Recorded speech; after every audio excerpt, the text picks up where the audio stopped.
as I explained yesterday, that's a major trigger that will set off sensory overload.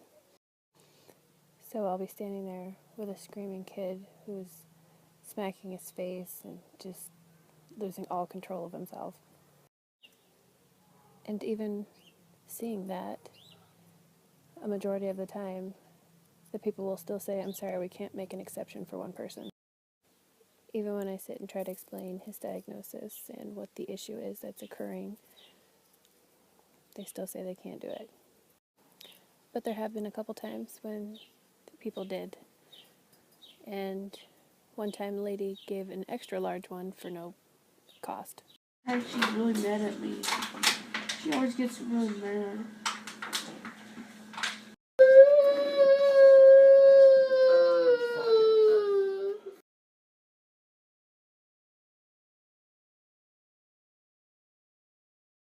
Any parent that has a child with a disability knows all about this one. IEPs. An IEP is an individualized educational program where you and the school sit down together to discuss the best way to meet your child's educational needs. This is where I become a mama tiger. Normally, in most public schools, having an IEP for your child is like gold. Not everywhere, though. And this is taking off where my son was telling me earlier, and then you saw him break down and cry. This is why I chose to do this story. This IEP should put me in charge of every educational decision that is made with my child. And when I go down to the school for the meetings, which we have a few times a year, they make it sound so wonderful. Like everything that my child needs is being taken care of. There's a list of every teacher who is teaching my son what. And each of those teachers show up to the meetings and we discuss how things are, what we need to change, what we don't. Draven is the type of kid who has to earn your trust before you can work with him and get anywhere with him. He's always been that way. And normally he doesn't tell me things that go on at school until he has a major breakdown, and then he starts letting loose what's happening. The teacher who is supposed to be teaching him math, her name is Miss Ward, and she is the special education teacher because math is one of the things that he struggles with. Well, when report cards came home before spring break, his math grade had dropped dramatically. Well, I find out today that they brought in an old retired teacher to do math with him because the budget cuts, they couldn't hire anyone else. And when he said the name, I do know this lady. She is probably one of the most grouchy old women in this entire town. And she yells a lot. And that's what he was talking about, that she yells at him all the time and she wants him to hurry and gives him time limits. And one of the things that most upsets him, besides the yelling, is he said that she gives him mean looks. And as I said before, Draven doesn't understand facial expressions.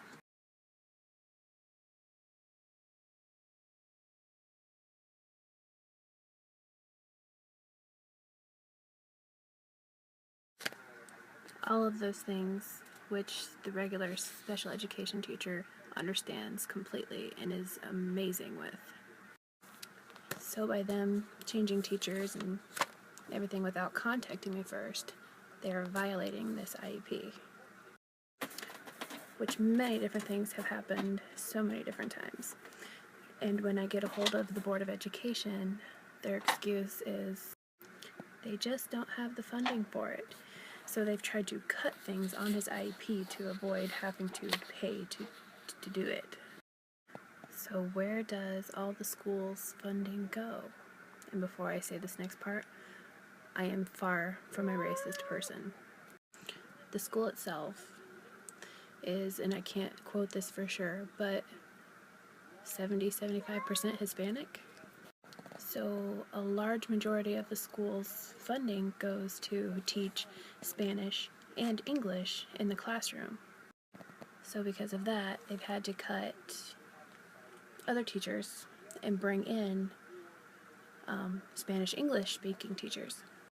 So basically, summing that up, that's a higher priority for them because there's not that many disabled children that go to that school. So the point of this story is just to show how much I have to go through just for my kids to get an education. In this story, I was basically just talking about Draven. I have 2 children with IEPs in that school. So tomorrow morning, I'm going to call the lady who is in charge of special education for all the surrounding schools, aka later on today, because it's just after midnight. But I will call with my phone on speaker and use my iPad to try to snap some of the phone conversation so everyone can see the excuses that they give me and see what I have to deal with. And yes, I realize that this story is going to be getting very long, but I have another story that I want to tell real quick, and if you've watched it this far, thank you very much. Last year, during a fire drill at school, Draven was grabbed and yanked by his teacher because he had fell down. He tripped. Draven has very weak coordination, which is why he has to take occupational therapy. The teacher looked back, saw him on the ground, grabbed him by his arm, squeezed it, pulled it, and said, "Dealing with you is like dealing with a preschooler." Draven came home that day, and before he even got in the door, just broke down, and it took me almost an hour to get it out of him. After he told me, I said, "Well, where did she grab you?" And he showed me his arm, and he actually had bruised welts on his arm still. Without any further questions, I put my kids in the car and I drove down to the police station to file a police report. I didn't press any charges. I just wanted that report filed and the cops to see and take pictures of his arm before I addressed the school about it. The next morning, I met in the office with the superintendent, told him what happened, and he kind of smiled and said, "Most likely Draven's overreacting." And he said, "But I will talk to that teacher and see what happens, and I'll let you know." I had to keep Draven home from school that day because he was terrified to go back and be in that teacher's classroom. He was just, oh my God, devastated. But I was calm, cool, and level-headed. And I said, "Okay, thank you. I appreciate that." And before I walked out the door, I said, "Oh, and by the way, I did file a police report yesterday." His smile slowly turned into a oh shit face. I got a call about an hour later, which was really good because usually it takes them a day to call me back. He said he had talked to the teacher, and she said she grabbed him, but not hard. And they sent a note home in the book bag of my younger son from the teacher apologizing, explaining herself and everything. And come to find out later, the superintendent actually proofread it and corrected it for her. The next day, the cops called me and they said, "All right, we need to know if you're going to press charges or not because you have 48 hours to make this decision and there's 1 day left." That woman is very lucky that I'm a very kind-hearted person because if I had filed charges against her, that would have been battery against a disabled child. She would have been screwed. He went back to school the next day. They switched him to the other class and he wouldn't have to have contact with that teacher anymore. Now you would think the school would fire this teacher for this incident. No, she's still a teacher there. Yes, the story was very long. And like I said before, if you made it this far, thank you. This is just one of the things that really gets to me. I called the special education coordinator, but she's out of the office today. So I left her a message and she should get back to me tomorrow. But I don't like to wait because I know this is causing Draven some distress at school. And I hate seeing him come home upset, so I'm going to dig in and try to find her email address so I can send her an email or any other type of contact information I can find to get a hold of her. I have to have what he calls his blue chips, cakes, and juice waiting for him when he gets home. If not, it gets bad.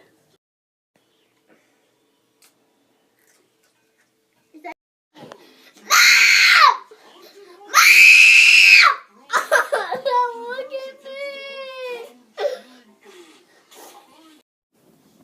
Water! Water! Stop it now!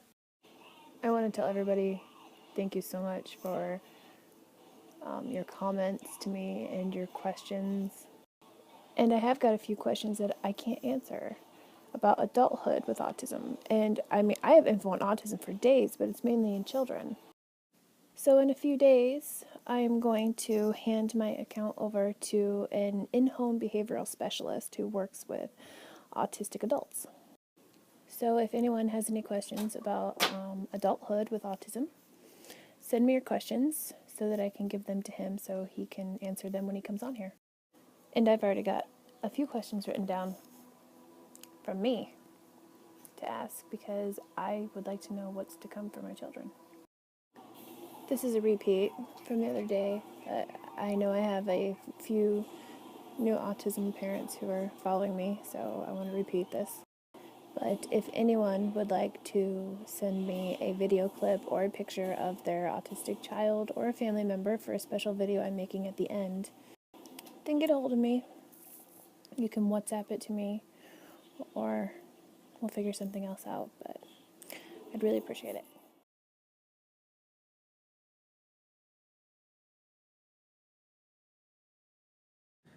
If you were following last week, you remember I gave Destin chips to avoid a meltdown so I could get him to occupational therapy.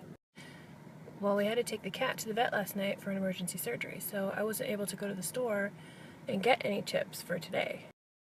So now you're going to see what it's like when I don't have an intervention tool to use to stop a meltdown. Hey, buddy, get in the car. Chips. Well, honey, I don't have no chips today. Come on. Watch it. Mom. Oh, good boy. Now stop. You have to turn the paper a little bit.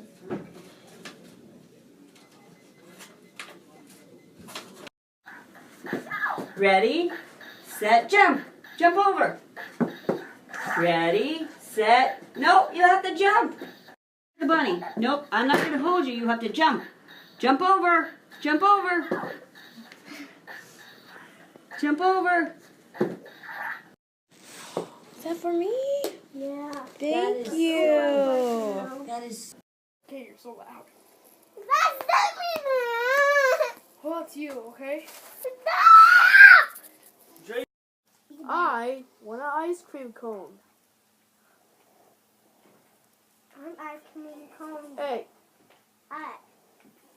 That's what...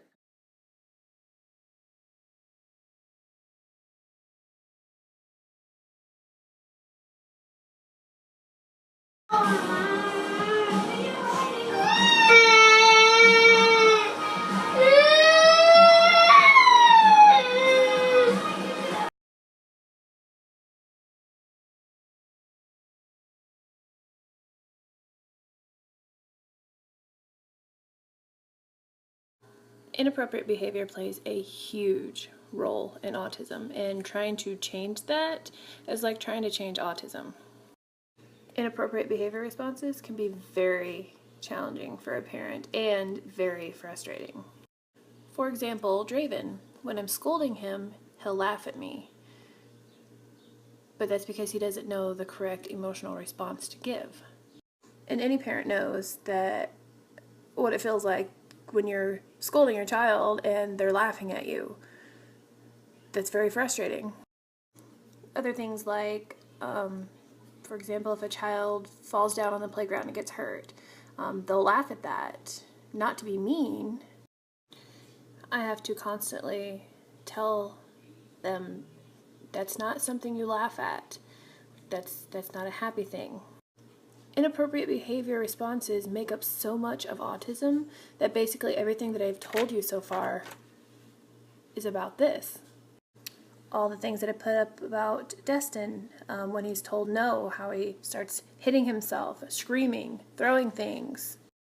Also, one of the reasons Destin has a very hard time playing with other children because he responds by attacking them. Inappropriate verbal commenting, seeing somebody with something wrong and making that verbally known. Even though I have a fenced-in yard, I still have to go sit out there